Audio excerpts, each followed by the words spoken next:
Tony Khan claps back to rumors online that morale is low backstage over at the AEW. This, of course, comes as quite a surprise to some of us wrestling fans, as AEW's always been described as the wrestling utopia, right?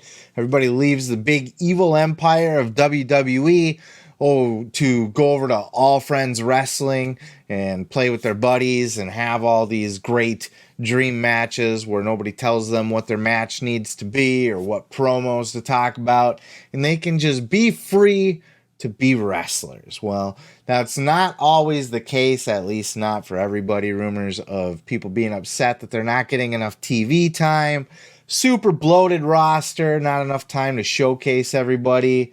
Storytelling's a little bit all over the place. We've heard little leaks here and there, from Alan Angels when he got released, and more from Joey Janela has been pretty vocal about it. But we keep seeing these little cracks and hearing about these little things with the AEW. And of course, Tony Khan not wanting to just sit by and let the internet talk down about his precious company. He was on the Superstar Crossover podcast this week over on iHeartRadio, and he was asked straight up about these rumors of low morale backstage in AEW, and this is what he had to say in response. Check out this clip. I'll give you kind of a bit of a platform. There's a lot of rumors of kind of unhappiness in the locker room, if you will. What would you say to someone that's like, well, people don't seem to be happy in that locker room right about now? What would you say to those rumors? Well, we have a great crew, and we're very happy with the shows we've been doing. I think we've got a great team of people. I recently did some promotions and added to the team, and I think with the new group, hopefully the communication's only going to get better. And, because I can only be in so many places at one time, talking to so many people with such a big team. So I think that'll help. But also, I just in general think we have a really great environment and a really great backstage. I can't get everybody on the show. It is challenging in some ways when you have 3 hours of television. I get that, if you're looking at a competitor that has 7 hours of television, that really the people in that company are all more than twice as likely to be on TV if you look at it that way. So I think it's very competitive for spots, but it also means people have to do the most to maximize the time they do get wherever it is, whether it's on TV or streaming. AEW came along and it really kind of revitalized me, refreshed me.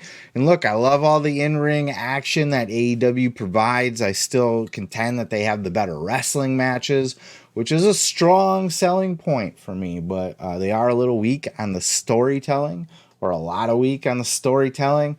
And, they're not utilizing the talent to their full potential. And Tony Khan can tiptoe around this all he wants. He can lie, he can bullshit, he can beat around the bush.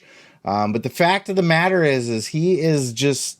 The problem with AEW is Tony Khan's not a good booker. Just flat out, we'll just say it like that.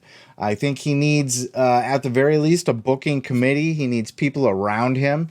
Here's where Tony Khan does good, okay?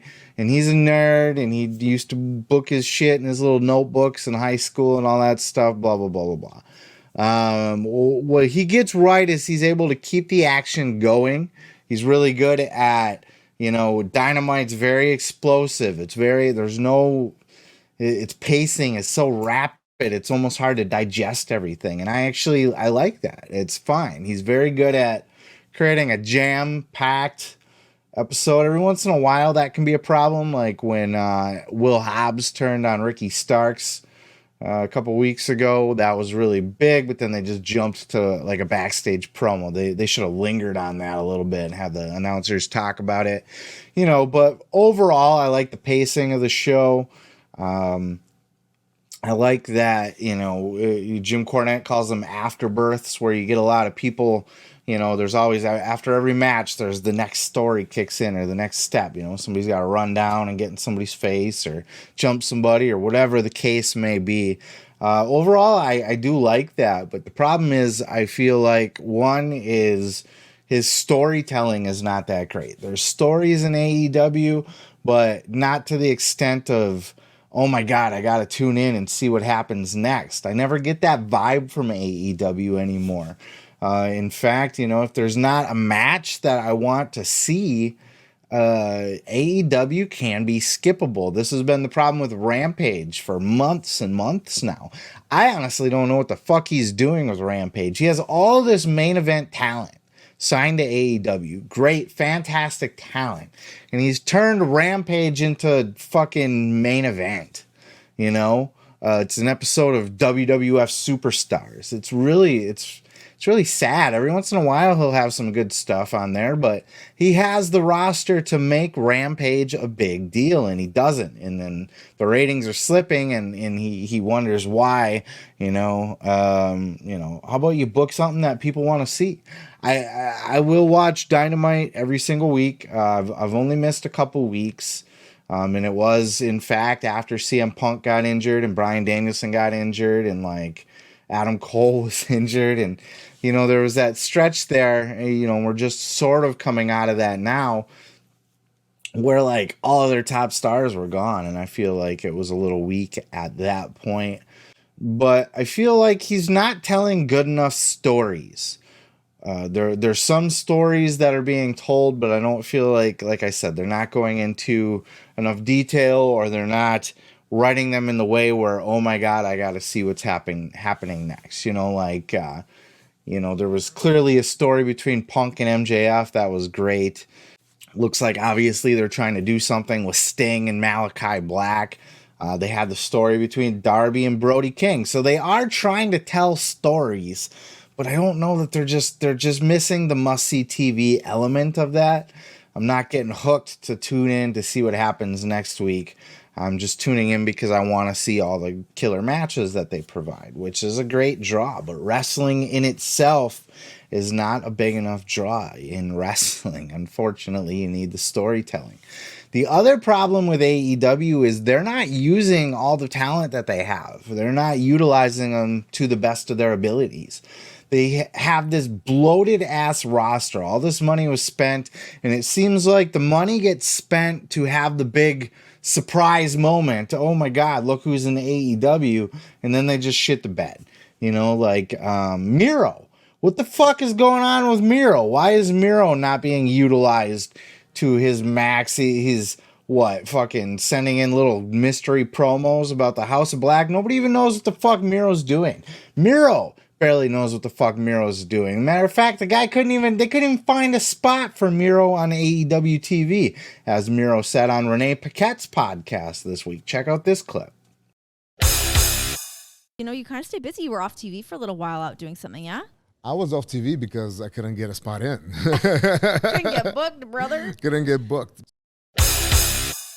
You can't find a spot for Miro on your TV? Miro's a fucking awesome talent. He's an amazing talent. He's a killer. He's a monster. He's a beast.